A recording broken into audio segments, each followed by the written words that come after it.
Hello, and welcome to Mornings with Joel, commercial real estate podcast, where we focus on rising stars and established players in commercial real estate and talk to them about how they are building legacies in today's marketplace.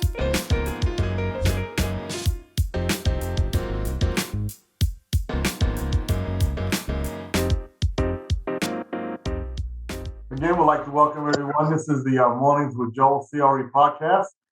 We got a special guest with us today, Lyneir Richardson. This is actually a follow-up to an earlier show that we did, Lyneir. Obviously, I think it was about 6 months ago. I saw a note, I think it was September maybe, when we got together, which was about 6 months ago. We talked about how there's all this buzz about George Floyd and how we need to help minority businesses and everything else. We underwent that research of trying to figure out, is this really happening or is it not happening? Is that money going out? To kind of just really drill down on the point, I wanted to circle up on that. But if you don't mind, give us a little background on yourself just briefly for those who may have missed the earlier podcast, and then we'll kind of dive into that if that's okay with you. Absolutely. So I'm Lyneir Richardson. I lead the Center for Urban Entrepreneurship and Economic Development at Rutgers Business School. I'm also a full-time professor there. I've been in this role for about 8 years. And also since 2016, I've led a social enterprise that invests in commercial real estate in urban distress, systemically, discriminated against neighborhoods. The cool thing is over the last 2 years, we bought 4 shopping centers in partnership with 130 Black, local, and small impact investors. Oh, wow. We benefit from patient strategic capital. I'm always making the case that to do neighborhood revitalization work, you need patient flexible capital.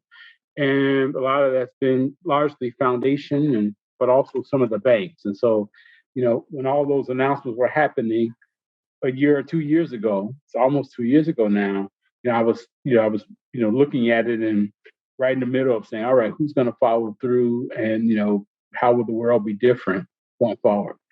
Yeah, absolutely.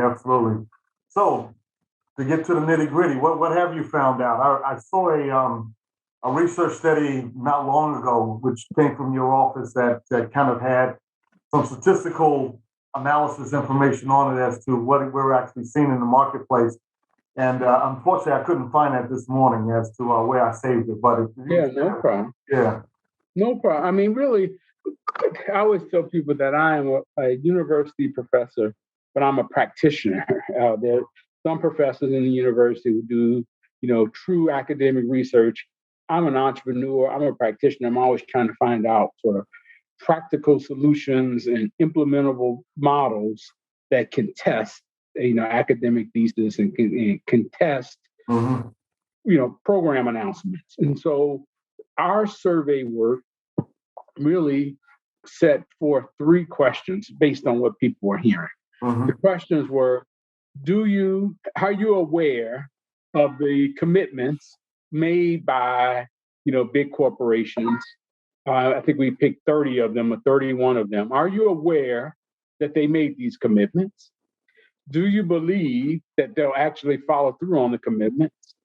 And do you know anybody Black or, a Black-led organization that actually got cash, that got some capital as a result of these announcements? Very, straightforward.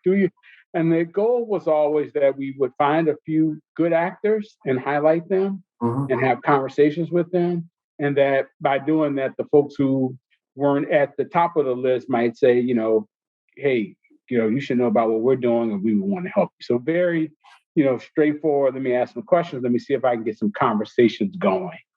We had about 550 people to complete the survey, about a 6-week period. And, the summary was, it's like, who knew, right? So we asked of all the people, are you aware of the commitments and pledges to support Black entrepreneurs and Black-led organizations and Black business initiative?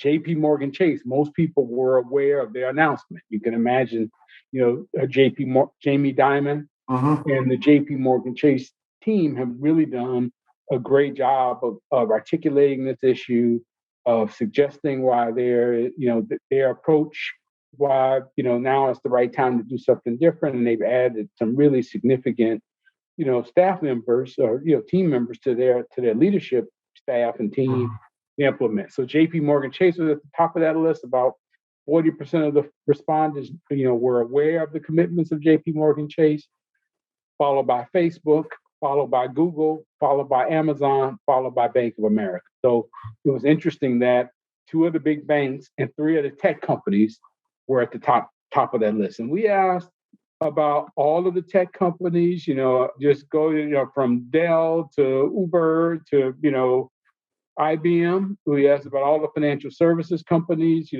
as Wells Fargo's been in the news again. I just wish Wells Fargo would call you and I, Joel, and say, man, can y'all come help us figure this out? They've been in the news, and it just seems like they just, would benefit by some practical, advice and guidance. And but we had Wells Fargo, Citi, PNC, all were on the list as well. I was gonna say Wells needs to tie their shoelaces, man, because they keep falling down on this issue, man. I wish they again. They just need some, from my vantage point, some real insight and almost base level, speaking truth to power about, here's where there's opportunities. Here's how you can do some stuff. Here's how you can be impactful. Exactly.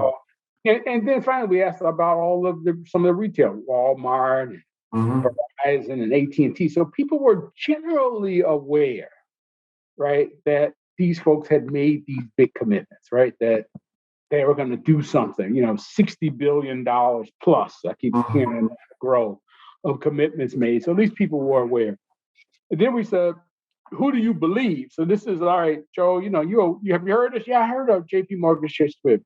Well, who do you believe is actually going to give people money? Just who, almost talking to, to people of color, to entrepreneurs of color. Who do you believe?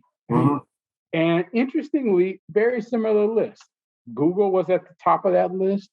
Microsoft and Amazon, people believed they would get capital to the entrepreneurs. Right. Followed by JP Morgan Chase. And then Walmart made that list as well. Interesting. Okay. People really believe that those are the companies that all these big announcements, the tech companies, JP Morgan Chase again, and Walmart were the ones that people really felt like would get the capital to the entrepreneurs. Right. And then finally, just a brief summary so we can have our conversation, we said, well, do you know? Who do you know? Do you know, Joel? Hey, Joel, you believe that you've heard that Amazon or JP Morgan Chase has got these big $1 billion commitments. Do you believe it? You heard who they believe. Then we said, all right, do you know anybody? Anybody that's a Black entrepreneur or a Black-led organization that actually has received money from any of these companies that have been listed? And at the top of the list was Google, followed closely by JP Morgan Chase, Facebook, Goldman Sachs, interestingly, and Amazon. So, so it seems like between Goldman Sachs, Facebook, Amazon, people knew were aware of their commitments, believed it, and actually know somebody who got money. So, similarly with JP Morgan Chase, those 4 companies, of 31 companies surveyed, they were in the top 5 on each one of the survey questions. Goldman Sachs, Walmart also showed up favorably, Bank of America as well. So again, this is, as you would call it, grassroots type of analysis and, feedback, right? It's scientific in that the survey was impartial and, unanimous and all that stuff. So we got nice survey size. The question is, how do we keep building on it? We ask about other companies. Can we get JP Morgan Chase and Google to your show, shows like yours, to say, how you doing this? Why did you show up well? As well as some of the other folks who we mentioned, Wells Fargo or any of the other players, hey, you make these commitments. What don't people know or believe that you're doing, that you could be doing, or, how can we help you achieve, the goal of your big announcement? That's where we're going. Yeah. And that's kind of, how this all came together. If you remember, we kept going back and forth about, well, who's really doing it, and I appreciate you using the Rutgers, foundation basically to push that forward, and the resources of the university. But you're absolutely right. Now the issue becomes, all right, how do we walk the walk, and how do we even make it better? So that it's not kind of a one-off. One thing that would be interesting to see is out of the 60 billion, how much is actually going out? Is it 1 billion? Is it 10 million? I mean, what exactly is that number? And maybe we can look at that as a phase two to kind of put some statistics around that so we can kind of figure that out. I'm encouraging all my friends like you, Joel, to, again, we know it was Facebook, Google, and Amazon, is JP Morgan Chase, Bank of America, and Goldman Sachs, and then Walmart, right? If we can get those, there's 7, 8 companies to talk to us, because they're the best actors, right? They're the best of the class. Mm-hmm. So, it's easier for me if I say, hey, Joe, you're doing good work. Help me understand what you're doing so we can all address this issue in a positive way. So anyone that has a relationship, a banking relationship, foundation relationship with any of those companies, to say, we heard you did well. Can we talk to you? Can we, any conversation, any relationship building effort, I think is going to help us. The goal is to get more capital, not to even celebrate the winner or criticize the folks who are at the bottom of the list. It really is ultimately to help all of them be able to meet their commitment. Mm-hmm. And so anybody that you have a relationship with, you see at a conference, we should be saying, hey, can we get you on the show? Can we sit down with you? Can we talk to you about how, why, what you're doing? Yeah, exactly. That's a logical next step, is to kind of do that, because again, it's about growing that foundation. It's good to kind of put it out there. One thing that, to Goldman Sachs credit, they had been putting out money for a long time, even before the George Floyd situation. So we certainly want to give them credit for that. But then again, watching and seeing the others follow through is very important as well. And I think that is a really good next step, is to actually do that. Question also is maybe to put some statistics around how much of this is real estate, how much of it is other tech companies, incubators, and companies of that sort. I don't think we pulled any data on that, have we, at this particular point? We have. Again, this was trying to ease in, George. As I said, I think there's a whole lot of opportunity by company size, by capital type, right? Is it angel? Is it grant? Is it CDFI lending? Is it traditional bank lending? By sector, is it startup? Is it Is it high? Is it tech? Is it the consumer-facing Main Street business? Is it real estate capital, real estate developer? A lot of questions to people of color, urban, rural, any geography specific. Yeah. Again, a lot of places you can go for this. Go with this. Again, the thought is, how do you have? My desire is to have a conversation and to be building this knowledge base out with some subset of these 31 companies that will say, you know what we're learning can inform others, and to get around just the straight PR spin of the big announcements that people say, let's make this better together. Yeah, no, very good point. I want to also, give you credit for, pushing this forward and literally walking the walk with that. I wasn't aware of it. I ran across this earlier, but you had an article published last year in Fortune magazine for Black entrepreneurs. Inequality Starts with the Precinct round. I'm sure you remember that article since you wrote it. Sure. Tell us a little bit about that and what you were trying to achieve with that article, and what were some of the high points that you were hitting on. And I encourage everyone to go take a look at that as well. It's in Fortune magazine, September of last year. Yeah, thank you. So at Rutgers, we've been running capacity building programs now for 12 years. We won awards for them. Hey, whether it's the startup entrepreneur, the tech entrepreneur, or the guy who's 3 or 5 million trying to get to 10 million, we have all of the professors and subject matter experts to do training, capacity building, technical assistance programs. Mm-hmm. It was only a few years ago I started to feel like all the training programs without any money is like workforce development training without a job at the end. Right? Yeah. And so as we talk to people about getting capital to entrepreneurs, the first thing people said was, well, they need more capacity building. It's like, well, I get that, but can we figure out how to get capital? And it was the analysis of all the types of capital. We have one professor who's done some really noteworthy research on small business innovation research grants, federal government grants. There was a whole lot of grant programs, both corporate and philanthropic, that came out of the pandemic and, post George Floyd's murder. So grant capital, we started an angel investment fund at Rutgers with individuals and some corporate partners who, agreed to put the first $50,000 to $100,000 in before people get into accelerators. We've done stuff with real estate crowdfunding and crowdfunding platforms. Mm-hmm. So it really is, how do you just help entrepreneurs get capital, whether it's loans, traditional CDFI, venture, angel, grant capital, how do you solve that issue? And we're learning a lot, man. Even now, we got some money from at Rutgers from some 2 foundation partners to do early grants that would help Black businesses build a relationship with traditional banks and or CDFI partners. It could be the first loss money, or could pay for an accountant or something like that.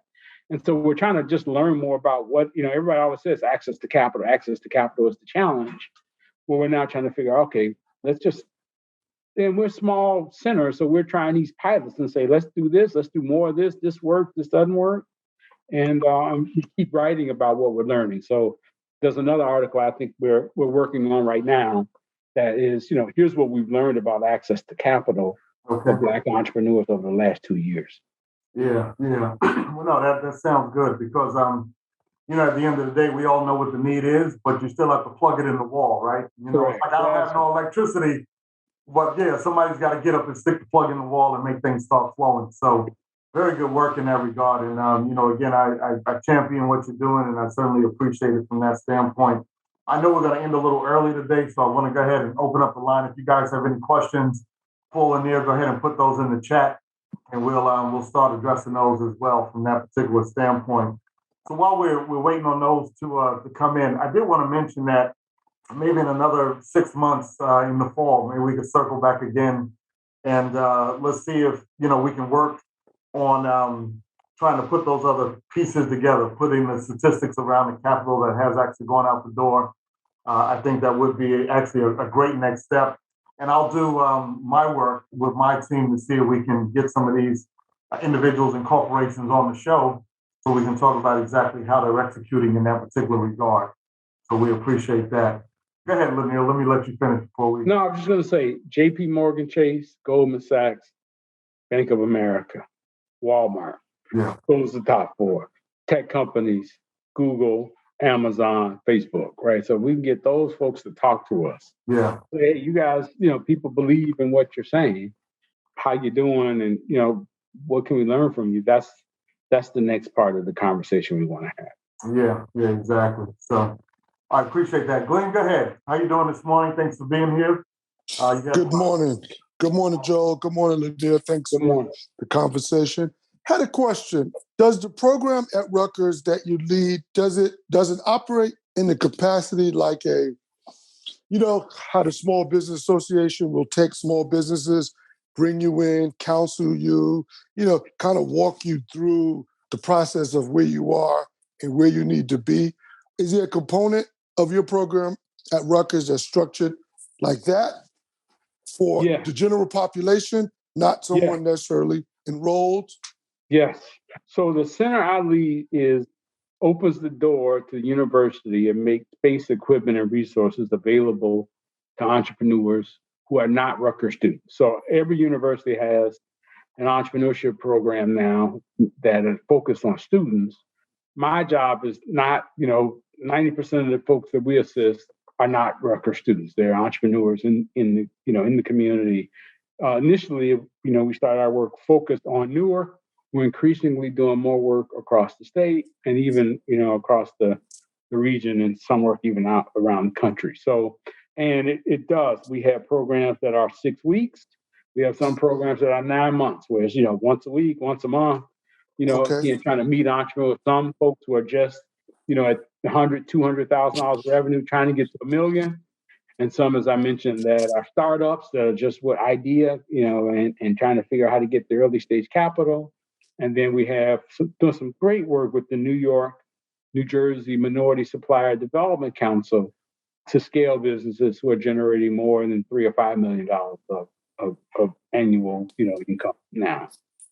Okay, that's great. Do you have a satellite at your Camden campus? Because I'm based in Philadelphia. So you know what? We don't. Yeah, that is a great question. Rutgers is. I've been here about a year, so our center is based in Newark. We do some work in New Brunswick, and it's on my goal to try to get our work down to Camden. We haven't yet, but you're in Philly now. I got somebody to rally around to do more work in Camden. Yeah, certainly. And if you put your information in the text or the website, I'll grab it down and I'll make sure to follow up. Yes, sure will. Thank you. Yeah. Thank you. All right, Glenn, appreciate that. Yes, sir. Thank you as always, participating in the program. All right, Uriah, thank you as well for being here today. We always appreciate your support. If there's any thoughts on a repository to help navigate the programs, grants, and loans from these corporations? What do you? It's a good question, and it's probably one that probably me and you, Lyneir, are going to need to put together at some point. But how would you answer that question?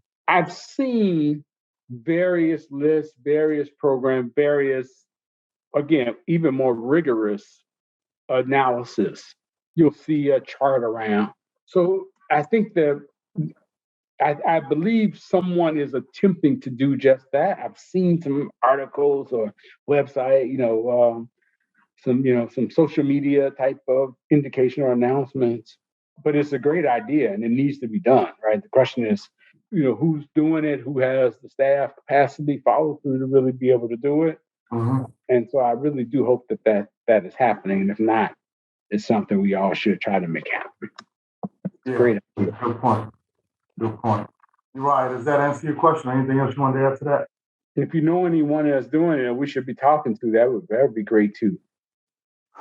Yes, sir. Great insight. Thank you. Okay, I appreciate that. All right, so that's pretty good. Let me address one other thing before we let you go and get you out of here. You mentioned about some retail projects that you've done. I'm assuming those are up in Chicago. Yeah, wanted to know what was kind of the story behind those and how those came together, because it sounds like it plays in line with what we're talking about today. Yeah, we have 3 commercial properties in Chicago and 1 in Baltimore. Mm-hmm. And we're trying to raise new capital to buy additional properties. The way we sort of approach it is we try to find small, well-traveled little community strips shopping centers. It's the place where you go for a drugstore, Rite Aid, or Walgreens, carry out pizza or chicken, the place you go, Dunkin' Donuts, the place you go to all the time. Yeah. And even during the pandemic, what we found is these places, they weren't quote unquote essential, but it's what we travel to. You go get your nails done, you go grab a carry-out pizza, you go to the drugstore down the street. That there was nobody of color that had an ownership stake in it. So these would be right in the middle of Black communities, but always have absentee ownership. And in some instances, deferred maintenance, people just sort of milking the cow, so to speak. Yeah. The thesis was that if people with as little as $1,000 or $2,000 of an ownership stake, they would patronize the shopping center and protect it in a different way, and that this could be an anchor for the community or a little, some place that we can all invest in and feel pride around and ultimately grow, right? And that if there was little ownership stake, maybe crime would go down nearby the shopping center, and you come up with strategic plans to get more businesses developed around the shopping center. We've hired people of color to own and manage them. So it's that, real, again, hands-on, both community strengthening, but also individual wealth building. And we're hoping over time you'll have these, sort of macro benefits that will be evident of impact in the neighborhood. And so that's been our work. The last one we did in Baltimore, I'm going to put it in the link here. We bought it for about $6 million, and we put up about $700,000 of our own money and raised $300,000 from Black, local, and small impact investors, 130 of them. Mm-hmm. It was really exciting to put it together, and we're 1 year into what will be a 17-year project, but really excited about it. Okay, all right, that sounds good. Any development at all in your future as it relates to that? You're just mainly doing acquisition value. Yeah, so I think for a minute we think there's a little niche on buying these 10 to 100,000 square foot shopping centers and redoing them. So some workers, again, because they're right in our neighborhoods and they're the first, they're big commercial corridor projects, and typically, your first impression of a neighborhood is that commercial corridor. When you see strip center in a neighborhood with $30 store, check cashing, you have an impression there and you lose, opportunity to have middle income families feel comfortable there. So the question is, can we buy these, find city and other favorable financing to, do renovations and then be strategic about leasing in a way that the shopping center strengthens the neighborhood. That's our goal. Yeah, gotcha. Well, it's encouraging. Glad to see you stepping back into retail, because we know retail took a real hit, but this is the time to buy retail, right? When things are depressed and ride the wave back up. So yeah, and I always talk about this as really services. So you probably can't go into any of our shopping centers and buy a sweater or you won't see shopping. It's just services. The State Farm office, your dentist. About 30% of tenants are healthcare. Okay. Your dentist, the MRI center, that kind of stuff. So if you see any smaller 20, 50,000 square foot shopping center in a Black community, we're intentionally trying to buy them. So if you see something that looks like it's been not loved or aware of an owner that might be considering selling, we're a logical buyer and a caring buyer, and typically can get support of the city officials, with the strategy of more inclusive ownership. Right. Is there any geographical restrictions on that? Like just the north? Right now, not now. I mean, we're, it's like anything. We're a small company, so we're looking for opportunity, and how do you grow without being spread too thin? But we're looking, right? We're just trying to find out. So we own something in Chicago and Baltimore. We have a great group of entrepreneurs down in Columbus, Ohio, that I'm excited about working with, and we're looking at other places as well, Detroit, Cleveland, any of that. Okay. All right, sounds good. We'll keep our radar up, and as those opportunities come across, we'll certainly let you know about it. I see Glenn's comment in the chat. Glenn, let's find something to do, and we're right around the corner. Yeah, absolutely. All right. Well, I want to respect your time. I know we said we were going to wrap up a little early today because you got some other things to do. Any concluding comments that you want to share with our listeners? Yeah, I just think our work we got to keep, it's evolutionary, not red. We got to keep pushing. This is a moment where we can talk about Black economic development, Black real estate development, Black community development without apology. And we just try to kind of get as much done as we can while this moment is here. Yeah. Leverage all our relationships, secure capital, attempt big projects, attempt the small projects, ask for grant capital. We should all be putting, full steam ahead on, trying to get stuff done in our communities and for our people right now. Yeah. Good point. We know that window will eventually close. So, at least we hope it won't, but, it's quite possible it will. Do as much as we can while we got an opportunity. There you go. Absolutely. And that's really the bottom line. So, Lyneir, we certainly appreciate it. As always, you're a welcome guest here on the Mornings with Joel CRE podcast. And we will certainly follow up in about 6 months or so. Let's readdress this issue. See what progress is being made. I'll work with you certainly offline as we've done in the past. Yeah. See if we can put together more of this research data and get some of these folks on the show as well so we can talk about these issues. So. Very good. And Joel, I appreciate your work on this. I mean, as you said, behind the scenes, helping us get people to complete the survey, giving us voice on your show this morning and the prior opportunity. Mm-hmm. So thank you, man. I really appreciate you. Sure. Absolutely. So, all right. Well, we'll wrap up for today. We thank you so much for being here, as was mentioned. We look forward to seeing you next time when you're here, and we'll pick up where we left off. All right, man. Good day, everybody.